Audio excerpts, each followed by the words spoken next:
नमस्कार विद्यार्थी मित्रांनो, लर्न विथ SRP या यूट्यूब चॅनलमध्ये तुमचे मनपूर्वक स्वागत आहे.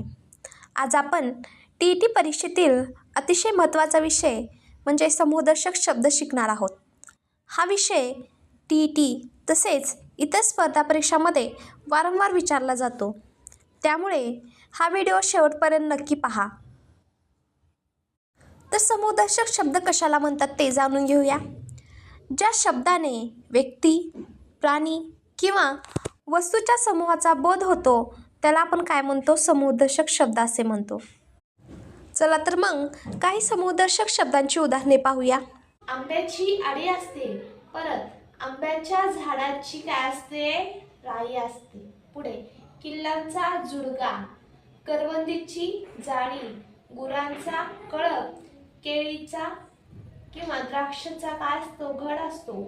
केसांचा पुंजका किंवा झुपका. हा प्रश्न IMP आहे. हा प्रश्न अगोदरही विचारला गेला आहे. केसांची बट किंवा जटा, उंटांचा तांडा, गवताची गंजी किंवा पेटी, उसांची मोळी. 12 नंबरचा आहे खेळाडूंचा संघ, उपकरणाचा संच, कार्यकर्त्यांची संघटना, गुलाबाचा ताटवा, लाकडाची काय असते? मोळी असते. साधूंचा जथा. पुढे चोरांची किंवा दरोडेखोरांची काय असते? टोळी असते. वाद्य वाजवणाऱ्यांचा वाद्यवृंद असतो. फुलाच्या झाडाचा फुलझाडाचा ताटवा असतो. घराची चाळ असते. विमानाचा ताफा असतो. मटक्याची उतरण. हा IMP क्वेश्चन आहे. परत पोळ्याची चवड. पुढे वारकऱ्यांची दिंडी. पुढचा समूहदर्शक शब्द आहे पक्ष्यांचा थवा. पुढचा आहे मातीचा काय असतो? ढिगारा असतो. पोत्यांची काय असते? थप्पी असते. IMP. नावाची काय असते? यादी असते. फुलांचा काय असतो? गुच्छ असतो. माणसांचा काय असतो? जमाव किंवा घोळका. लमानाचा काय असतो? तांडा. बांबूची काय असते? बेट किंवा बन.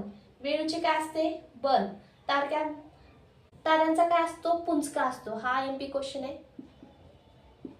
पुढे धान्याची काय असते? रास. आणि दुर्वाची काय असते? जुडी. पुढचे समूहदर्शक शब्द पहा. रोपांची काय असते? रोपवाटिका. संतांची मांदियाळी, जहाजांचा काफिला. IMP क्वेश्चन आहे हा.